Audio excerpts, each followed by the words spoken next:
रोज एक नई कहानी देखने के लिए चैनल को सब्सक्राइब करें और बेल आइकन दबाना ना भूलें। चंदन नगर गांव में रहने वाला बबलू बाजार से सब्जियां लाकर अपने घर की ओर जा रहा था। तभी पानी लेकर आती हुई कुछ लड़कियां हंसते हुए कहती हैं, देखो तो जरा क्या जमाना आ गया है। आजकल के लोग अपने बच्चों से बाल मजदूरी करवा रहे हैं। हाँ बेचारा बच्चा, देखो ना, इसका तो सब्जी का थैला भी इससे बड़ा है। देखो लड़कियों, मुझ पर हंसने की जरूरत नहीं है और मैं कोई बच्चा नहीं बल्कि गबरू जवान हूँ। गबरू जवान? और तुम क्यों मजाक बनाने वाली बातें कर रहे हो? तुम्हें देखकर तो लगता है कि तुम तक जवानी आकर वापस लौट गई है। देखो मैं भले ही बोना हूँ लेकिन असली सोना जैसा खरा मिजाज है मेरा। जा बोने, बहुत देखे तेरे जैसे नकली सोने। इतना कहकर वो लड़कियां मटका लिए मटकती हुई वहां से चली जाती हैं और बबलू सब्जियां लेकर घर आता है, जहां उसकी माँ सरला स्टोव जलाने की कोशिश कर रही थी। काफी कोशिश करने के बाद भी स्टोव नहीं जलती और वो थककर बैठ जाती है। अब इस मरी स्टोव को क्या हो गया? कहीं खराब तो नहीं हो गई? हाय दैया, इस गरीब पर कोई रहम करो। अभी स्टोव को ठीक कराने के लिए पैसे कहाँ से लाऊंगी? अरे मेरी प्यारी माँ, क्यों उदास होती हो? स्टोव खराब नहीं हुआ है, गैस खत्म हो गई होगी। आ गया तू? कितनी देर लगा दी सब्जी लाने में तूने? माँ, सब्जी इतनी महंगी है कि मुझ जैसा गरीब बोना तो सोच में पड़कर अपनी जेब टटोलने लगता है। इसीलिए सोच समझकर 2-4 सब्जियां ही लाया हूँ। पता नहीं पैसों की तंगी से कब निजात मिलेगी। जा गैस भरवाला, वरना दुकान बंद हो गई तो खाने की दिक्कत हो जाएगी। हाँ जाता हूँ। आराम से, कहीं सिलेंडर के नीचे ना दब जाइयो। क्या माँ, इतना भी बोना नहीं हूँ, मैं आता हूँ थोड़ी देर में। इतना कहकर बबलू छोटा सिलेंडर उठाए बाहर चला जाता है और उसकी माँ सब्जियां काटने लगती है।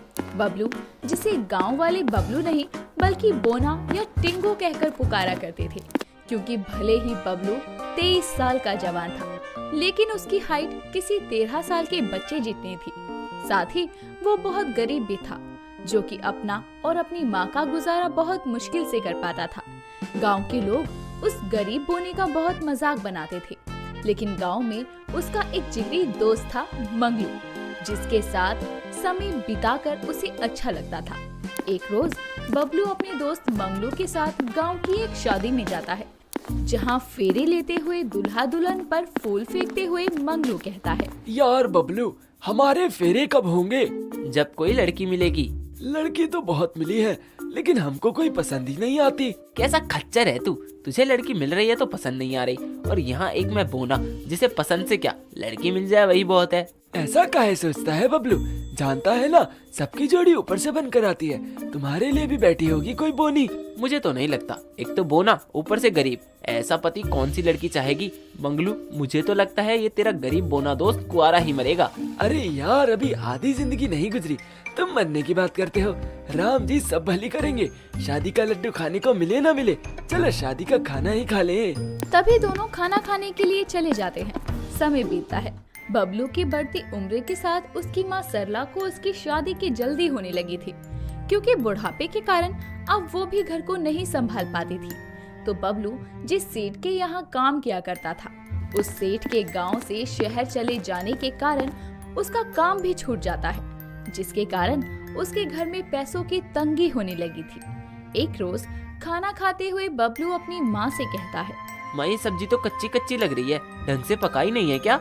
हाँ, नहीं पकाई, क्योंकि सब्जी में मसाले डाले तभी गैस खत्म हो गई। अभी ये आधी कच्ची पकी सब्जी ही बनी है, ऊपर से पैसे भी नहीं है जो गैस भरवा लेती। माँ, मैं समझता हूँ, लेकिन मुझ बोने को बच्चा समझकर लोग काम देने से ही मना कर देते हैं। मैंने मंगलू से भी बात की है तो वो भी अपनी तरफ से कोशिश कर रहा है। अच्छा माँ, वो विमला काकी ने कोई रिश्ता बताया कि नहीं?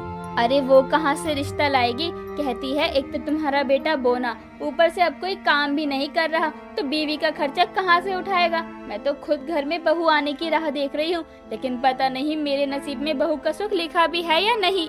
अपनी माँ की बात सुनकर बबलू खाना छोड़कर वहाँ से निकल जाता है और काम ढूंढने की बहुत कोशिश करता है। कुछ दिनों बाद मंगलू की मदद के कारण उसे एक गैरेज में नौकरी मिल जाती है, जहां वो गाड़ियां ठीक करने का काम भी सीखने लगता है। गाड़ियों की धुलाई भी करता है।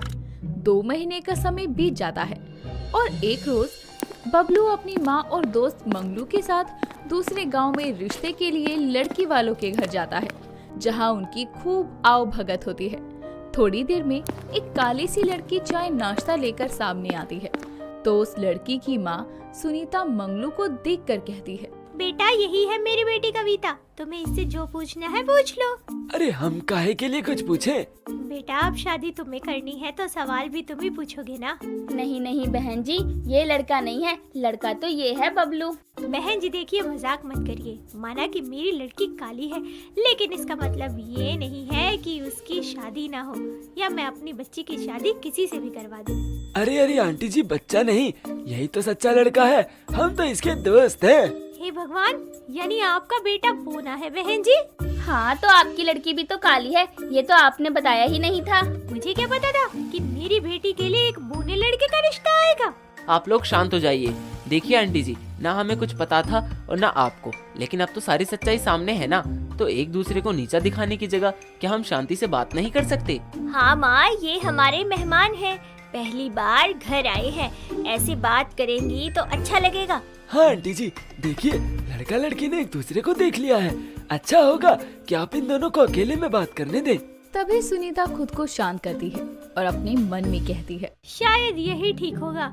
वैसे भी कविता के काले रंग के चलते रिश्ते घर आकर लौट जाते हैं, ऐसे ही चलता रहा तो मेरी बिटिया का तो घर ही नहीं बसेगा। जिसके बाद सुनीता सरला से ठीक से बात करने लगती है, तो वहीं कविता और बबलू भी आपस में बात करने के लिए आंगन में आ जाते हैं, जहां कविता और बबलू एक दूसरे से जान पहचान करते हैं। दोनों को बातें करने पर पता चलता है कि दोनों ही समाज के बुरे बर्ताव का शिकार रहे हैं, जिसके कारण एक दूसरे को उनकी कमी के साथ अपनाते हुए वो एक दूसरे से शादी के लिए हाँ कर देते हैं और उनकी हाँ सुनकर उनके परिवार वाले भी मान जाते हैं और कुछ समय के भीतर ही बोने की शादी काली कविता से हो जाती है और वो अपनी शादीशुदा जिंदगी की शुरुआत करते हैं। एक रोज गांव की दो लड़कियां बबलू के घर से गुजर रही थी। तभी कपड़े सुखाती कविता को देखकर वो ताना कसते हुए कहती है, ये देख, ये ही काली बनी है बबलू बोने की लुगाई। अरे अरे अरे, कितनी काली है, ये तो वही बात हो गई, बोने के हाथ काला सोना लग गया। और तुम लोग तो अब अपनी सोचो। देखो सासू माँ, क्या जमाना आ गया है, मेरे जैसी काली का घर बस गया और ये गोरियां कुंवारी घूम रही है। हाँ काली ही सही, लेकिन मेरा बेटा मेरे लिए सोने सी बहू लाया है। उनकी बातें सुनकर दोनों लड़कियां मुंह बनाते हुए वहां से चली जाती हैं। समय बीतता है, बबलू भी गैरेज पर काम करते हुए गाड़ियां ठीक करना सीख जाता है। मेहनत से काम करके और अपने परिवार की जीविका को वो अच्छे से चलाता है और अपने परिवार के साथ जिंदगी में आगे बढ़ता जाता है। दोस्तों, अगर आपको ये कहानी पसंद आई तो